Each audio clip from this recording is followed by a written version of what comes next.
The images are haunting. Starving bodies, hollow eyes, broken spirits, people who are alive but no longer living.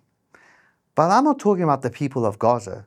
I'm talking about the Israeli hostages, kidnapped, brutalized, and abandoned in tunnels beneath the earth for over 665 days. Forgotten by the world.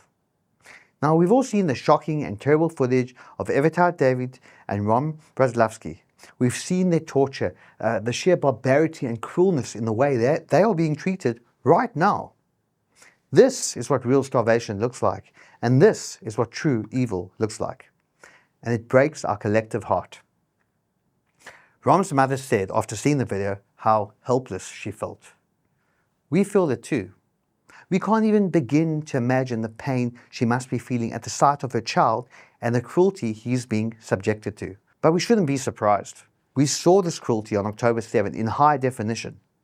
Terrorists live streaming their own depravity, rejoicing as they murdered, raped, and burned. They didn't hide their crimes. They broadcast them to taunt grieving families, to torture a nation and a people. And what is the world doing right now? British Foreign Secretary David Lammy called the hostage videos sickening. French President Emmanuel Macron said Hamas must disarm. Yet just days earlier, they were falling over themselves to recognize a Palestinian state. Australia also issued a statement demanding that Israel allow more aid into Gaza.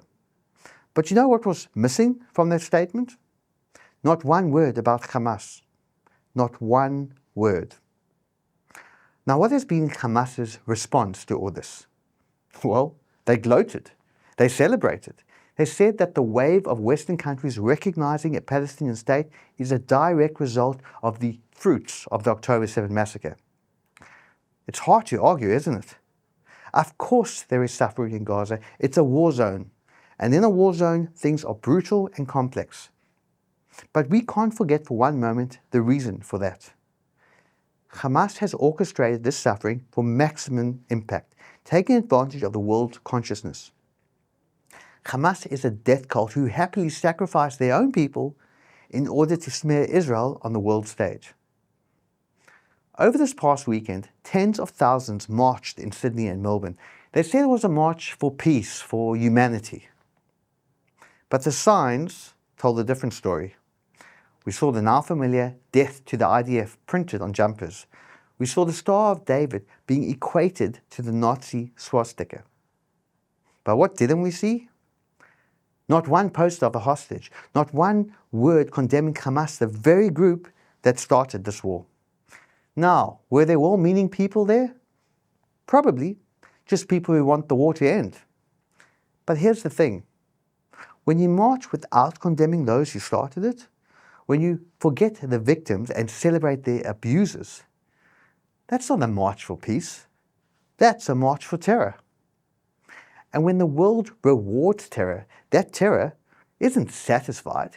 It only emboldens, feeding on the weakness of others. And that just makes it hungrier for more. The world had a choice: to seek peace by confronting evil or by appeasing it. It chose appeasement, and now it will have no peace.